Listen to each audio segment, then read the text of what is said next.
People might think that great white sharks run the ocean. Well, they don't, because there's something out there that hunts them. Watch this.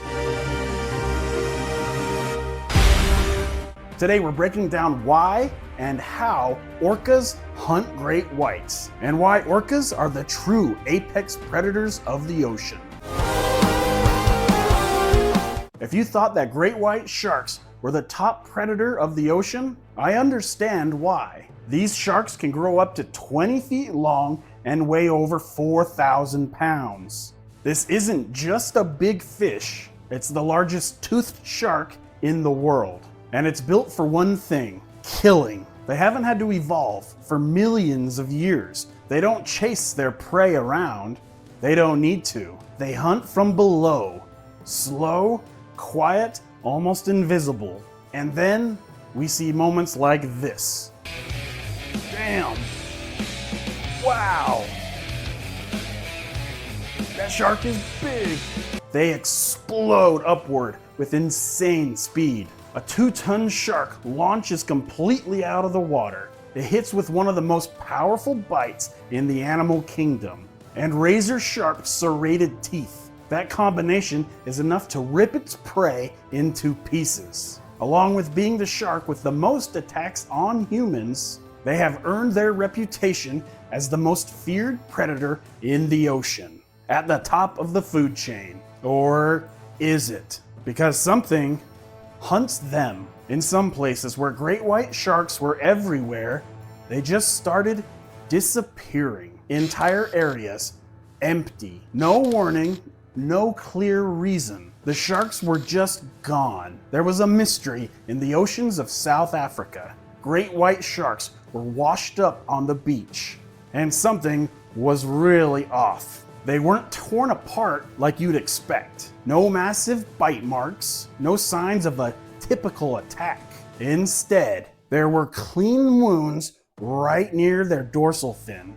And every single time, one thing was missing: their livers. Not the whole shark, just one organ gone. And it kept happening. Something was killing great white sharks, and no one had actually seen it happen. Scientists were baffled. And then something else started showing up in the same areas where the great whites were disappearing from.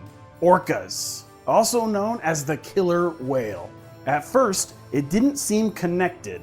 Orcas move through these waters all the time. But then people started noticing a pattern. Every time orcas appeared, the great whites vanished.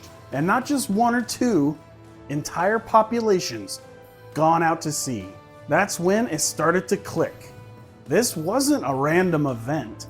Great white sharks were being systematically hunted by orcas. And this is where it gets really wild. Orcas know exactly what they're doing. When they go after a great white, the first move is to flip the shark upside down. When that happens, the shark basically shuts down. It goes into a state called tonic immobility, which is a fancy way of saying it can't move. That makes these ultimate shark predators completely helpless. And now the orcas are in full control. They don't just start tearing into it, they go straight for one specific spot, the chest area right near the dorsal fin, because that's where that sweet, sweet liver is. I ate his liver.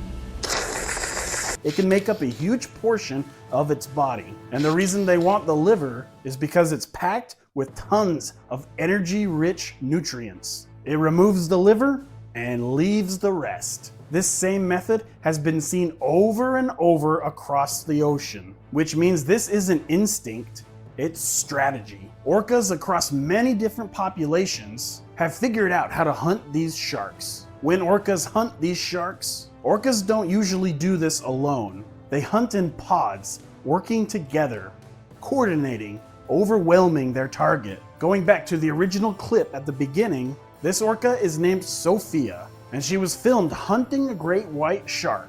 She hits it at speed, stuns it, and takes control immediately. Sophia and her pod are not the only orcas we know that do this. Off the coast of South Africa, two orcas named Port and Starboard have been linked to multiple great white shark deaths. Same pattern, sharks found dead, livers removed. And then one time, Starboard went solo and killed a great white shark all by himself. And he was able to take the great white out in under 2 minutes. He really wanted that sweet, sweet liver. Great whites should be apex predators wherever they are. But when orcas enter the picture, they don't stick around to find out what happens next. When great whites disappear, the balance of the area shifts. Prey species start to increase. The system starts to adjust. All because something higher in the food chain showed up. And that's the part people don't expect. Orcas are larger, stronger, smarter, and more adaptable. They don't just hunt great whites, they own them. Do you agree with me? Let me know in the comments. Be sure to like and subscribe, and remember, nature is random and chaotic. I will see you next time.